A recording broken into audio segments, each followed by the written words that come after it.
Call center o'zi nimaga kerak? Sizga har kuni telefon qilishadi, maxsus chegirmaga ega bo'ldingiz, bugunoq aksiyadan foydalaning, faqat siz uchun maxsus taklifimiz bor. Shunga o'xshagan qo'ng'iroqlar sizga bo'lib turadi va tabiiy sizda savol tug'iladi. Call center o'zi nima, qayerda ishlaydi, nimaga menga telefon qilishyapti, u chegirmalar, sovg'alar qayerdan keldi va biznes egalari yoki bo'lmasam qanaqadir kompaniyada yoki sotuvga aloqador joyda ishlasangiz, sizda savol tug'iladi. Biz ham call center qo'yishimiz kerakmi? Imminni o'sha qiz bola yoki ayol operatorlarni ishga olib, call center tashkillab, o'sha qo'ng'iroq markazi qilishimiz kerakmi degan savol tug'iladi. Shu videoda men harakat qilaman batafsil shu mavzuda yoritib berganim. Mening ismim Tohir G'aniyev. Men shu 5-6 yildan beri shu marketing va call center sohasida faoliyat yuritaman. Shu kungacha bir qancha o'xshagan ishlarimiz ham bor, tabiiyki o'xshamasdan yopilib bankrotga uchragan ishlarimiz ham bor. Bu videoda shu o'xshagan ishlarimiz va o'xshamagan ishlarimizdan olgan xulosalarimni bo'lishishga harakat qilaman. Birinchi savol, call center o'zi nima? U operatorlar qayerda ishlaydi? Kun bo'yi nima ishlar qiladi?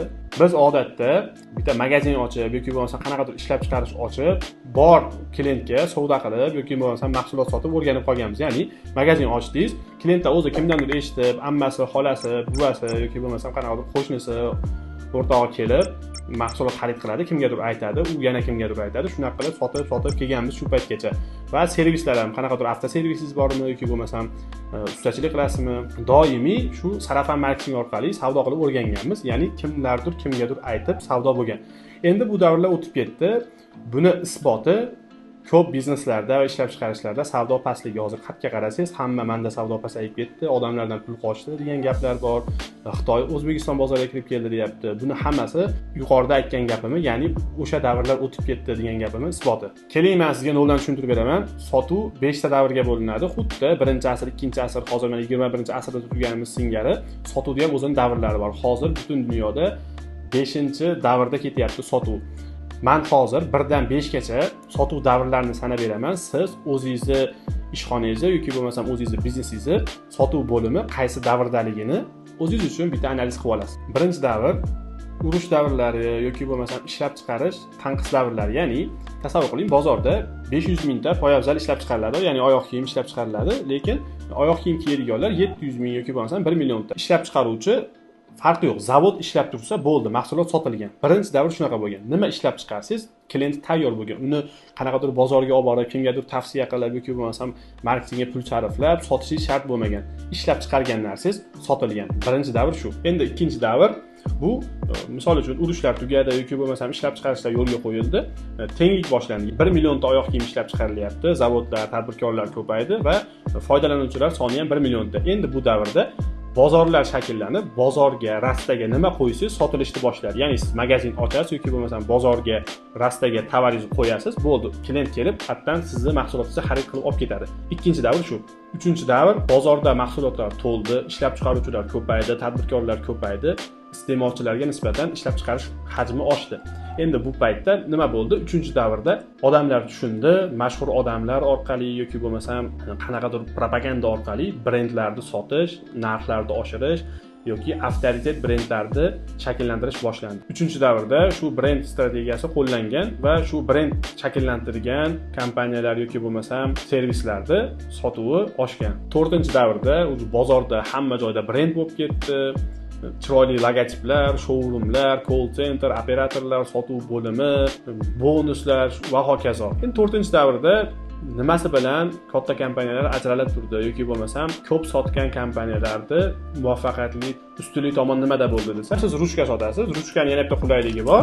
Siz shunaqa ruchka ishlab chiqardingizki, bu tomonda yumshoq joyi bor. Siz telefonni bemalol ishlatib, rasm chizib, nimadirlar qilib kalkulyator sifatida ishlatsangiz bo'ladi. Oddiy telefoningiz bitta ruchka xarid qilish bilan Note model deydimi, faslida nima deydi? Samsungda Note deydimi? Misol shu Note Galaxy yoki bo'lmasam planshet vazifasini bemalol bajara oladi. Eng ko'p sotuvda amalga oshirgan brendlar shu pozitsiyani tanlab, odamlarga ma'lumot berib, qo'shimcha qulayliklar yaratib, sotuvni hajmini oshirishdi. Eng oxirgi davr 5-davr, ya'ni dunyoda eng katta kompaniyalar yoki bo'lmasam sotuv uchayotgan kompaniyalar qanday qilib sotishadi. Ular oddiy ma'lumot berishdi, bo'ldi, 4-davrda qolib ketdi deb hisoblashadi. Ular endi o'rgatib sotishadi. Qanaqa qilib o'rgatib sotadi? Bu ruchkani telefonida qanaqa qilib ishlatadi? Bu tomonida e'tibor bergan bo'lsalaring, kino ko'rishga yoki qanaqadir dars tayyorlashga qulay qilib qo'ygan telefonni, ya'ni podstavka vazifasini ham bajaradi. Birinchi 4-davrda nima qilardi? Shunchaki aytardiki, mana ruchkani bu tomoni bor, telefonni sensorni ishlatsang bo'ladi. Endi bu o'rgatyapti, bunaqa qilib qulayligidan foydalansang bo'ladi deyapti. Yoki bo'lmasam ustalarda mavzusiga qaytamiz. Qanday qilib razmerni to'g'ri olishni o'rgatadi. Kalkulyatorni qanaqa qilib ishlatishni o'rgatadi. Kvadratni qanaqa qilib chiqarishni o'rgatadi. Imminda mana shu telefon yordamida. Endi bu telefonni ustalarga qanchalik kerakligini brend egasi tushuntirib bersa, ustalar обязательно o'sha odamdan yoki bo'lmasa o'sha brenddan telefonni xarid qiladi. Bitta mashina ustasi, misol uchun motorist motorini to'g'rilaydimi, misol uchun ma'lumot beryapti.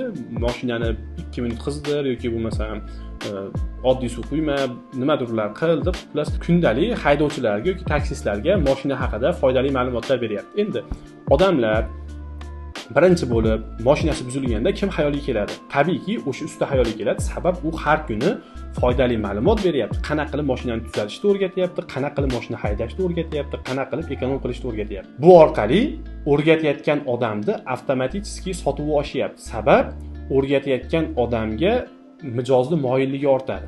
Ikkita magazin yonma-yon, bu doim kiyimni qanaqa qilib kiyish kerak, qaysi rang mos tushadi, qora kiyimni nima yordamida yuvish kerak, doim o'rgatib boradi. Bu tomondagi odam magazinni ochib o'tiribdi. Siz qaysidan xarid qilasiz? Tabiiyki, sizning ishonchingiz o'rgatib sotayotgan tomonga уже ketib bo'lgan bo'ladi.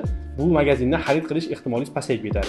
Hozir dunyoda top darajada turgan sotuvchilar yoki bo'lmasam kompaniyalar shu 5-darajadan foydalanib sotuvni amalga oshiradi, ya'ni mijozga o'rgatib sotadi. Endi sizga savol: siz ishlayotgan ishxonangiz yoki sotuv bo'limingiz yoki-da o'zingizning biznesingiz sotuv bosqichlarini qaysi darajasida turibdi? Tosh davrida 1-darajadami? Ishlab chiqarib o'tiribsizmi? Odam o'zi keladi, kerak bo'lsa sotib olsin deb, yoki bo'lmasam bozorga mahsulotingizni qo'yib, ertalabdan kechqurungacha telefon titib, yoki bo'lmasam Xitoy bozorimizni olib ketdi deb o'tiribsizmi? Yoki ma'lumot beryapsizmi? Instagram yoki bo'lmasam qanaqadir platforma orqali Telegramda kanal ochibmi? Yoki bo'lmasam mijozlarga o'rgatib sotyapsizmi? Endi birinchi mavzuga qaytamiz. Call center qanaqa ishlaydi? Call center sizlar tushuninglar, bu call center sotuv bo'limining bitta qismi xolos. Call center deganda telefonda o'tirib olib, ertaga sizni sotuvingizni nechidir x ga oshirib yubora olmaydi yoki bo'lmasam katta ziyon ham keltira olmaydi. Call center bu sotuv bo'limimizning bir qismi. Hozir call centerda bosqichma-bosqich tushuntirib beraman etaplarini. Agar siz biznesingiz offline xarid orqali amalga oshirilsa, misol uchun kiyim-kechak magaziningiz bor, klient keladi, qo'lida ushlab ko'rib, materialni ko'radi, boshqa qiladi, kiyib ko'radi, sotib oladigan magaziningiz bo'lsa, call center boshqacha stilda ishlaydi.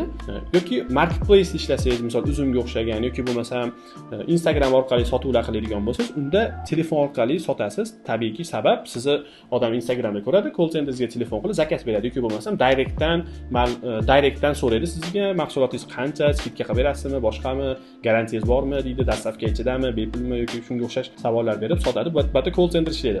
Uzun marketga o'xshagan marketplace'larda ishlasangiz, hatto call center ishlamaydi. Offline'da, magazinda klient bilan yuzma-yuz ko'rishib sotadigan bo'lsangiz, u umuman boshqa mavzu. Birinchi aytganimiz kiyim-kechak magazini. Biz o'zi odatda qanaqa ishlaymiz? Magazinni ochdik, klientlar keladi, ustiga kiyim xarid qildi, ketdi. Yoki bo'lmasam keldi, mahsulotlar yoqmadi, nechigacha ishlaysizlar degan mashhur savolni beradi va chiqib ketadi. Shu bilan bo'ldi. Endi bilmaysiz, qaytib kelyaptimi yoki yo'qmi? Shu bilan bilmaysiz, yana sizga qaytib keladimi?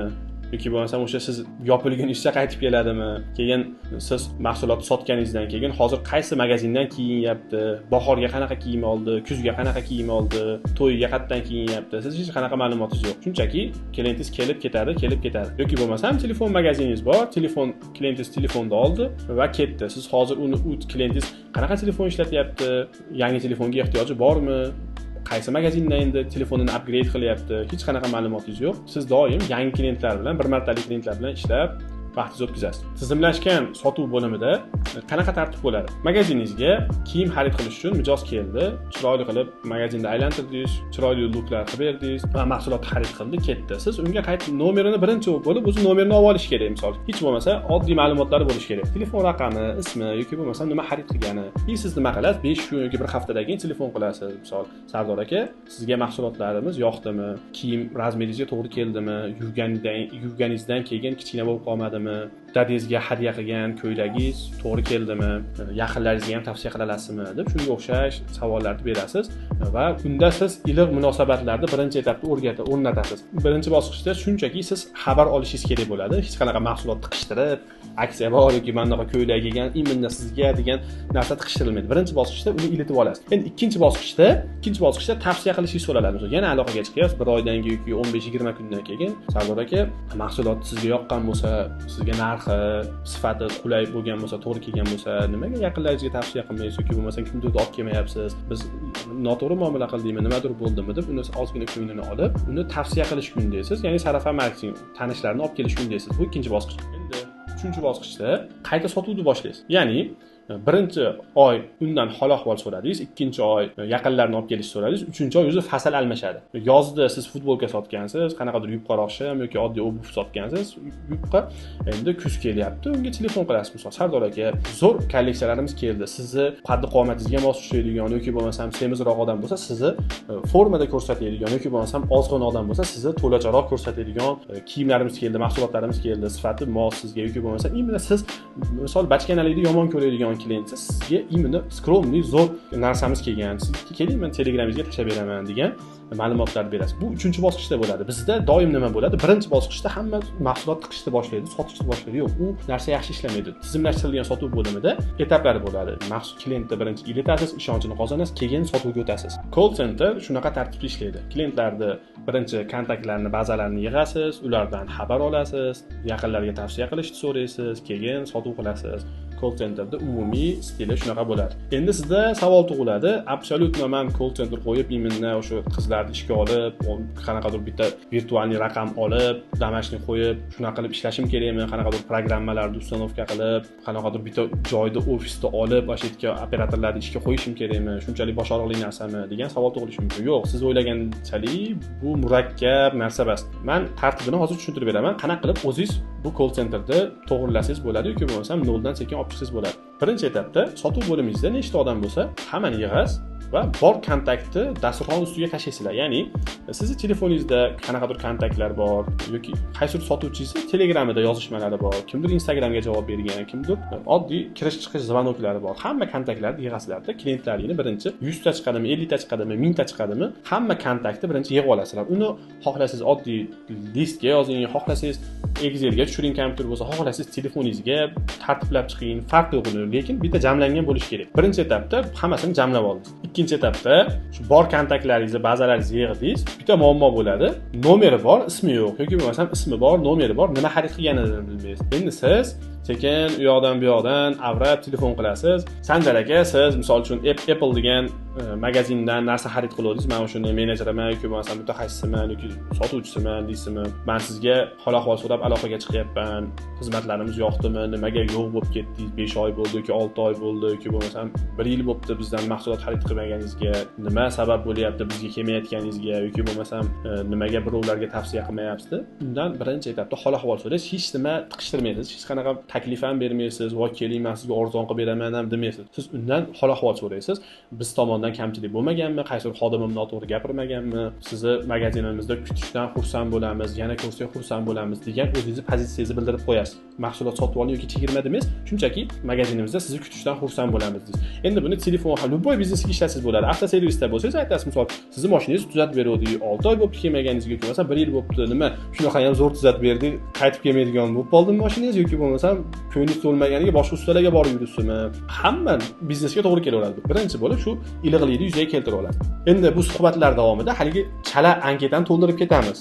Telefon raqami bor edi, ismi yo'q edi. Ismini so'rab olamiz. Aka, agar ismi yozilmagan bo'lsa, aka ismingizni bilsam bo'ladimi? Shunga o'xshash savollar berib, ismini so'rab yozib olasiz. Undan keyingi etapda yana qancha informatsiyasini olsangiz shuncha yaxshi. Misol, qayerda yashaydi, yoshi nechida, shunga o'xshash ma'lumotlar, qancha ma'lumoti ko'p bo'lsa, shuncha siz unga mahsulot sotishingiz osonlashadi. Va tabiiyki, biroz oldin aytib o'tganim o'tganimda 3-etapda sotuvni boshlaysiz. Endi uje iliqlik bor oladi, ancha yaxshi chiqishib qoldingiz, magaziningizga kelyapti yoki bo'lmasam kelmasa ham sahifada yaxshi fikrga keldi bu odam. Endi bemalol mahsulotlarni sotishga yoki bo'lmasam sizga imенно mos kolleksiya keldi deb mahsulotni sotishingiz mumkin bo'ladi. Endi byudjetingiz bo'lsa, bemalol call center qurishingiz mumkin, lekin byudjetingiz bo'lmasa, oddiy bu ishlarni o'zingiz qilsangiz bo'ladi. Boshlanishiga biz ko'p proyektlarimizda o'sha ichkarida ishlayotgan xodimlarni olamiz. Ular birinchi bazani obработка qilib, ishlab, bazani yig'ib boshqa qiladi. Keyin 1 oy, 2 oy yoki 3 oy o'tgandan keyin bitta odam ulgurmaydigan holatga kelgandan keyin alohida operator olamiz. Bu operator keyin faqat telefon orqali sotuvlarni amalga oshirish bilan shug'ullanadi. Boshlanishiga